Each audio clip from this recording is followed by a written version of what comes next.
ቤሎ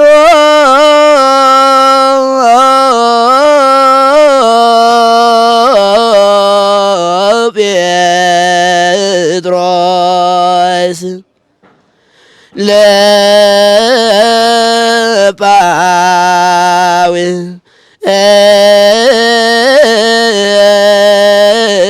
ለጳውሎስ ጥባኬ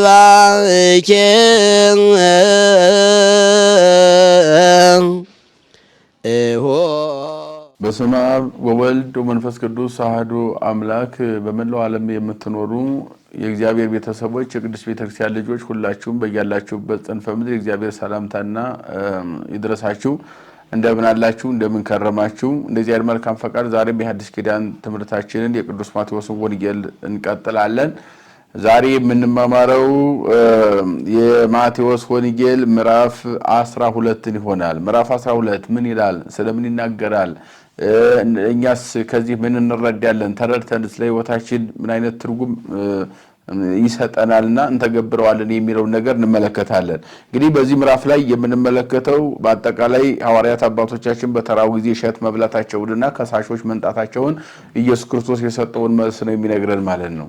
እንዲህ ብሎ ይጀምራል። ወበውቱ ሞዓል ወፈረ እግዚእ ኢየሱስ፣ ጌታችን አምላካችን መድኃኒታችን ኢየሱስ ክርስቶስ በዚያን ጊዜ ማለትም በመዋዕለ ሥጋዌው ማለትም ወንጌልን በሚያስተምርበት ጊዜ እየተዟዟረ ወንጌልን ሲያስተምር በእርሻ መካከል አለፈ። ማእከለ ገራውህ በሰንበት ይላል። በሰንበት በእርሻ መካከል አረፈ ይላል። አለፈ መንገድ ይሄድ ነበርና በዚህ አልፎ ሲሄድ ዋርዳይሁሰ ርህቡ ተራቡ ሐዋርያት ወሐዙ ማሁ ሰዊተ ወይብሉ እሸት ቆርጠው መብላት ጀመሩ ይላል። ተርበው ስለነበረ ወሪወሙ ፈሪሳውያን ወይቤልጎናሁ ሪ አርዳይ ከዘይ ገብሩ ዘይ ከውን ገቢረ በሰንበት።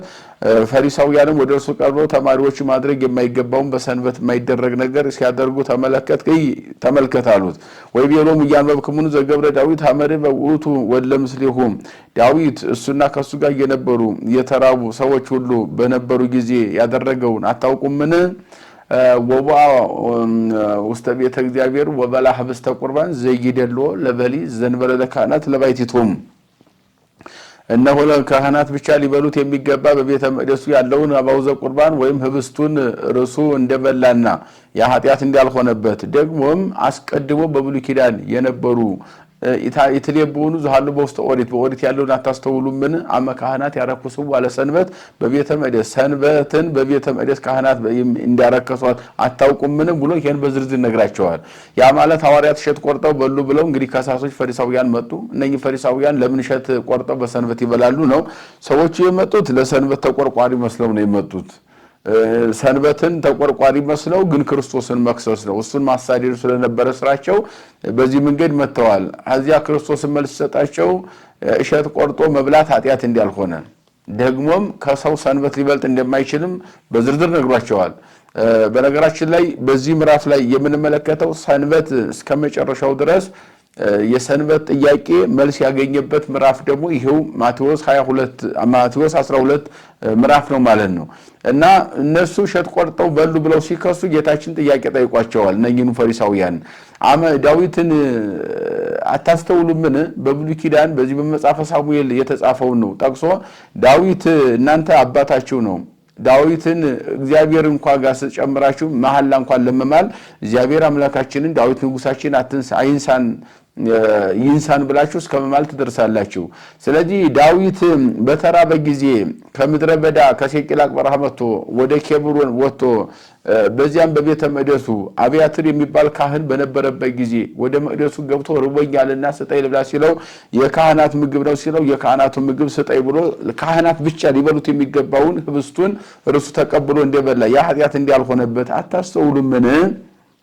ሁለተኛውም ደግሞ በኦሪት ቤተ መቅደስን ካህናት በሰንበት ያረክሷታል አለ። የብሉይ ኪዳን ካህናት የእናንተ አባቶች የምትወዷቸው የምታከብሯቸው በብሉይ ኪዳን ሕግና ስርዓት መሰረት መስዋዕት ከፍየልና ከበግ ስጋና ላም ከስጋና ደም መስዋዕት በሚቀርብበት ጊዜ በጉን ወይም ፍየሉን ካረዱት ካወራረዱ ካዘጋጁ በኋላ ነዋይ ውስጡ ጥቅም የሌለውን ስጋ ለይተው በቆዳው ጠቅለው በዚያው ዕለት ሰንበት መስዋዕት የሚቀርበው መስዋዕት ሲያቀርቡ ለመስዋዕት የማይሆነውን በደብተራ ኦሪት በሰሜን በኩል ርሱን ምድር ቆፍረው ይቀብሩት ነበር በሰንበት። ያን ጊዜ ምድር ሲቆፍሩ ሰንበትን አልሻሯትም፣ በዕለተ ሰንበት አልተሻረችም ብላችሁ አታምኑምን? እንግዲህ እነዚህ የኔ ተማሪዎች እሸት ቆርጠው ቢበሉ ምንድነው ኃጢያቱ ብሎ እነሱን ያሳፈረበትና ትምህርት የሰጠበትን ዝርዝር ነው። ምክንያቱም እነኛ በብሉይ ኪዳን የነበሩት አገልጋዮች ናቸው። ከነሱ ሰንበት አይበልጥም ነው። ዳዊት ተርቦ ቢሞት እንጂ የሚጎዳው በሰንበት የማይበላው ነገር ቢበላ ኃጢያት ሊሆንበት አይችልም። እነኛም ደግሞ በደብተራ ኦሪት አገልግሎት እየተፋጠኑ ምድር ቆፍረው ሳሩን ጥንጫውን ቆፍረው ሳሩን ነቅለው ድንጋዩን ፈልጠው ያንን ቢቀብሩ ለአገልግሎት እየተፋጠኑ እኔን ለማገልገል ስለሆነ እንደ ኃጢያት አልቆጠርኩባቸውም። አሁንም እሸት ቆርጠው እነኚህ ተማሪዎች ቢበሉ ኃጢያት ሊሆን አይችልም ብሎ ይሄንን ገስጿቸዋል። ከዚያ ይቀጥልና ወፈለሰ ይገስምዬ ከዚያ ጌታችን ኢየሱስ ክርስቶስ ወአ ውስተ ምኩራቦሙ ከዚያ ሄደና ወደ ምኩራባቸው ገባ። ወናሁ በሲጽፍ ስትደውኩ ተሳሉ ጎንዘ ይብሉም እጁ የሰለለ አንድ ሰው ነበረ። እርሱ እንዲብረው ለመኑት በሰንበት ይህን መፈወስ ይቻላልን አይቻልም ብሎ እርሱም ደግሞ በሰንበት መፈወስ ይቻላል አንጡት ብሎ እንደፈወሰው ይህን ይነግራቸዋል። ከዚያ እጅን ዘርጋ ብሎ እጁ እንደዘረጋና እንደፈወሰው በግልጽ ጌታችን አምላካችን መድኃኒታችን ኢየሱስ ክርስቶስ ይነግራቸዋል ማለት ነው።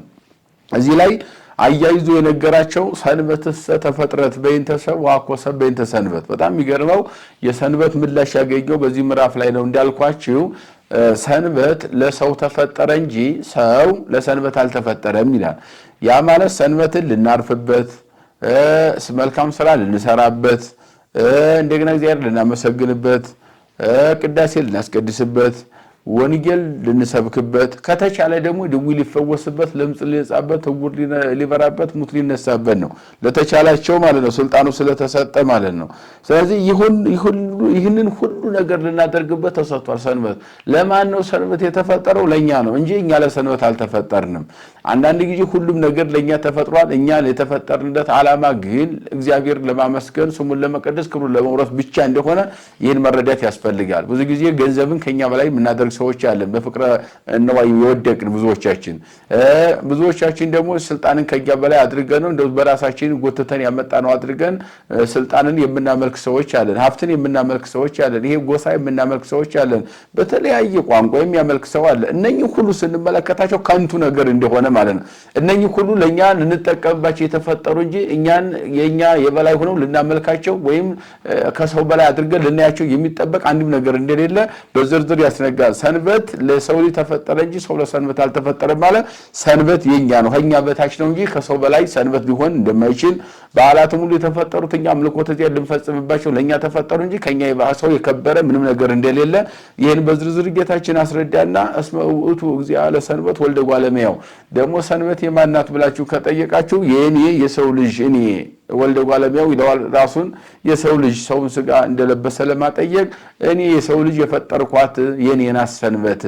ለሰንበት መቆርቆር ካለብኝ ከናንተ ይልቅ እኔ ነኝ ሰንበትን የፈጠርኳት። ለሰንበት መቆርቆር ያለብኝ ግን ከሰው ስለማትበልጥ ሰንበት እሸት ቆርጦ መብላት ኃጢአት ሊሆንባቸው ስለማይችል እሸት ቆርጠው በልተዋል ብሎ ጌታችን አምላካችን መድኃኒታችን ኢየሱስ ክርስቶስ ስለ ሰንበት በደንብ አድርጎ ያስተማረበትና እነኚህ ፈሪሳውያን የሚባሉት ደግሞ እነሱ ያፈሩበት ሁኔታ ነው። ፈሪሳውያን ማለት በነገራችን ላይ ፈሪሳውያን ማለት ከክርስቶስ ትምህርት የተለየ አስተሳሰብ ያላቸውም ጭምር ናቸው።